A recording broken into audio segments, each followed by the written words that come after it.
Hey guys, today is gonna be a very interesting day because I'll be packing, hence the laundry and folded clothes on the table. And I'll be packing to fly to Moscow tomorrow. But before I go to Moscow, I actually need to get to Munich because I found this awesome flight, Munich, Tbilisi, Moscow. It's during the day, which means that I will arrive in Moscow at like 1:30 a.m., which is so much better than flying through the night. I really don't like flying through the night, unless it's, business class, but it's not gonna be business class this time. However, the layover is very short. It's only 3 hours in Georgia, and I will not need to get out of the transit zone and like re-register for the next flight, which is so nice. I can just stay in the transit zone and relax. And I cannot believe that I'm saying this, but that flight was only $300. I do not remember the last time I saw or paid $300 for a flight with the luggage.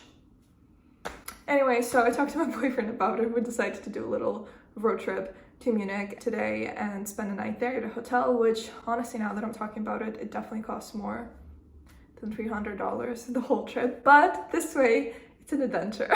I also have a D's Castle call today, which is my private online community, and we meet every Saturday for a community call. And this month's theme is dreams. So we'll be talking a lot about our dreams, big dreams, how we can pursue them, how we can get there, and just supporting each other throughout it all, which I love. Gosh, I didn't even tell you guys why I'm flying to Moscow in the first place right now. I was initially planning to go next week. However, I got an invitation to the Cannes Film Festival through a friend. It's still not fully certain if I'm gonna go. There's still some pieces that need to come into place. I'm honestly not too attached to whether I go or not, because if I do go, it's gonna be an interesting experience. I think I'm gonna learn a lot, but if I don't go, I'm also gonna have a nice time working and doing my thing. However, if I do go, the Cannes Film Festival is gonna take 5 days, and I have a limited number of days on my European visa. So if I were to leave to Moscow next week,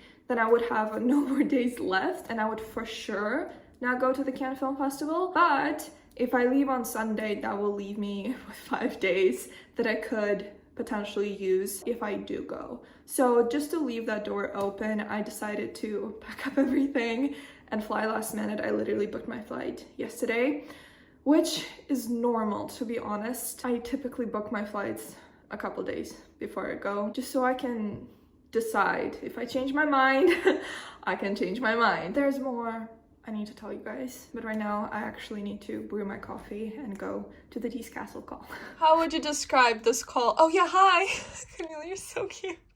If you could describe this call, what would it be? I would say eye-opening, very, very interesting, because we talked about things I don't really talk with people. And also having a big group is really interesting because we have many perspectives. I would say more things. It was a great call. I felt super connected to everyone, and I think that was exactly what I needed this week. So I feel for me connection, community, and also a judgment-free zone, because I feel like we can talk about everything, and I feel like no one is going to judge us for what we say. I love how we're reaffirming each other's dreams and hyping each other up, and it feels like everything's possible. And then we have such great examples of people doing amazing things in this group already, so it feels very meaningful. And I also see Maga put just joy in capital letters. I love that. I agree. This day is joy. Something I'm actively working on right now is shifting my energy around travel and moving and going back and forth. So because my visa has a limited number of days every time, it feels... Actually, I'm forgetting how it feels because I've been in a different mental space for a few days. But it used to feel very stressful and very painful to leave Europe and go back to Russia, even though I freaking love my home in Moscow, my life in Moscow. But because I haven't permanently moved to Europe, there is that sense of everything being temporary and things ending. And every time I pack my suitcase and I say goodbye to my boyfriend, if you've been in a long distance relationship, I'm sure you can relate to that. It feels so heavy and it breaks my heart a little bit. So I've been actively changing that because it is out of my control. Here's the thing. There's the internal locus of control, which includes my thoughts, my actions, things that I have influence over. And then there's the external locus of control, which includes other people, events, systems, situations, just things. There's nothing I can do about them. The key is to focus on the internal locus of control. And there's also a lot of parallels to that in spirituality, the idea that you just gotta focus on yourself, focus on your energy, become the person you want to be, and then things will start shifting around you, you know? As within, so without, every single time, in every situation, every partnership, friendship, relationship, I focus on myself and things start changing. And despite knowing that and practicing that for many, many years, there are some situations which are particularly triggering, I'd say, where I still forget. So this is one of them. I was in Vietnam a month ago, and then I went to Berlin, and now I'm in Frankfurt, and then I'm going to Moscow. Last year, I also got to travel a lot. I was in Paris, I was in Austria twice, and then I was here in Frankfurt and back in Moscow. I also stopped in Turkey for some time. So I do have this like lifestyle which I've created, and I'm so happy that I did, but I want something different now. I want more permanence. I need to leave. My visa is running out of days. There's nothing I can do about it. I cannot control that situation, but I can control my attitude about it. So if before my attitude was like, oh my god, no, I'm so sad, which is really valid and I love myself through it all. Now I choose a different attitude. Now I'm getting a little bit like excited, and I'm also getting more grateful, and I'm also cultivating that inner security that it's okay, everything is fine, I'm just leaving for some time, then I'll be back, you know? There's so much power in acceptance. I change things and I manifest the life that I want, not by rejecting my current reality, but by fully accepting it, looking at it, changing my energy, changing my attitude, and then that attracts a different reality that I actually want. Does that make sense? I'm sure it makes sense. I'm actually so stoked to see my dentist. I have like a tooth cleaning every year, and I need a tooth cleaning because my teeth below, they're like very close to each other, and it can lead to, like, it's important to get a tooth cleaning anyways. So I'm excited for that. I'm excited to see Anna, who is my nail technician. I missed Anna, like, before I was leaving. Actually, I can show you guys. She gave me this little kit. It also has a different brush, but it's in the bathroom. She gave me this little kit to take care of my nails while I'm in Europe. I'm excited to see Natalia. Natalia, she is my masseuse, and she does like this energy massage, and I miss that. I miss her. I'm excited to see my family. I'm so excited to see my cat. I'm so excited to go back to my fitness studio. It's the best fitness studio in the world. I love it. It's so gentle. It's so aesthetic. I love the classes there. I'm excited to go back to Pilates. And I'm honestly just excited to focus on myself. That's what my life in Moscow represents for me. Whenever I'm there, I'm just really focused on myself and my goals, on work. And when I'm in Europe or when I'm traveling, it is all about the travel and meeting people and meeting friends and spending time with my boyfriend every day, which is all really lovely. It's just a different focus on life. That's how I'm changing my attitude to feel excited, and also just to change my energy. Like, let me change my energy. I'm breaking through this old pattern. I'm gonna go back to packing. I hope I don't cry, but even if I do, that's completely fine. I think you got it. As I'm packing, I realized once again that I actually have so few clothes. So few or so little? I never know. Correct me, please. I'm also bringing some souvenirs. Okay, let me show you guys. The only thing my brother asked me to bring him from Germany, and he usually asks for nothing, so I was pretty taken aback, was chocolate. And he just asked me for some Ritter Sport. I have no idea why. Oh, how long have you been here? He only asked me for Ritter Sport. I have no idea why. We have that in Moscow, but is it produced in Germany or Switzerland or something? Deutschland. So it is a German company. God knows where it's produced. Anyways, I just got him some Ritter Sport, but I also decided to get him some like German Easter experience. And this was my favorite chocolate I found. Look, it's money.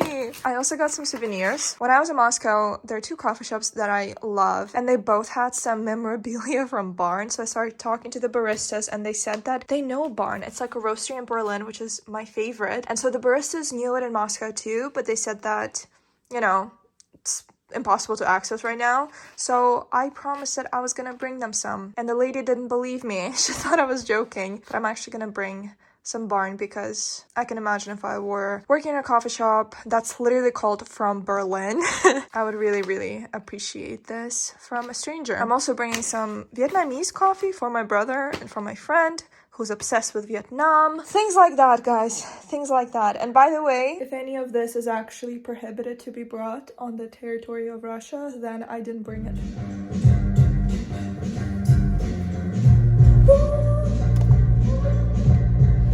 This is a part of the packing process when I begin to feel a little overwhelmed. My trick to overcome that is to pack my bag, because once I have that sorted out, I just feel more at peace and I can tackle everything else. Passports. Hello? Hello. Aww, what is that? I don't know, I thought maybe you could take it. Oh, you're so cute. I'm packing. Productive. How do you feel? Alright. How was your call? Are you recording this one? Yeah, I thought I would make it a vlog. Face the highway. I wanna ride it all night long.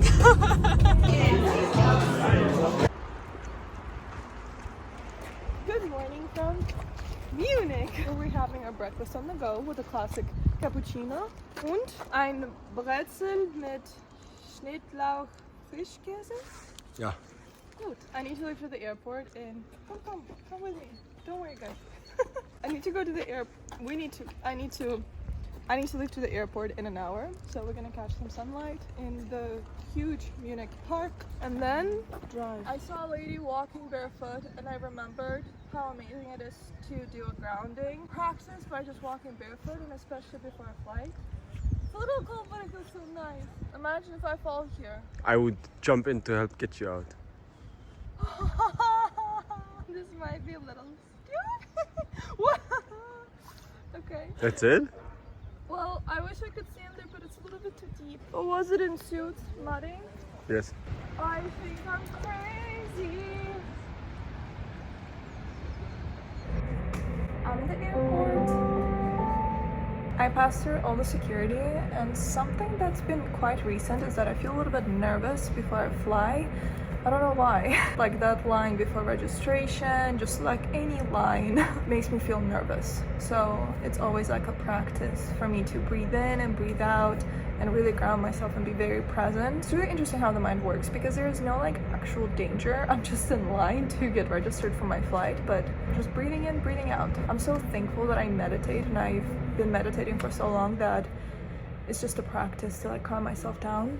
Another really sweet thing is that my boyfriend drove 4 hours to get me to Munich, and now he dropped me off at the airport, and now he's driving 4 hours back to Frankfurt just because he promised me that he's gonna drop me off at the airport. And it doesn't matter how many times I said, it's okay, I'll take a train. No. So that was really sweet. And same thing with my brother. I'm arriving in Moscow at like 1:30 a.m. and after the line, the passport control, getting my luggage, it's probably gonna take, I don't know, an hour. So I'll be out at like 2:30, and it's Sunday night, so he's gonna have work on Monday, but he said he's gonna meet me at the airport. And again, it's so unnecessary. And I texted him that I'll just take a cab. No, Dinar, I told you I'll pick you up. Let me do that. It's unnecessary, but it shows so much care and love. There is no food on this flight, so I got myself a schnitzel brötchen. It's not even on the menu, but I saw they have schnitzel and they have brötchen, so I was like, can you make me a schnitzel brötchen? And they're like, of course. And I also got myself some sparkling water, which are all the signs that I've been successfully Germanized, because it's really not something I ever ate before.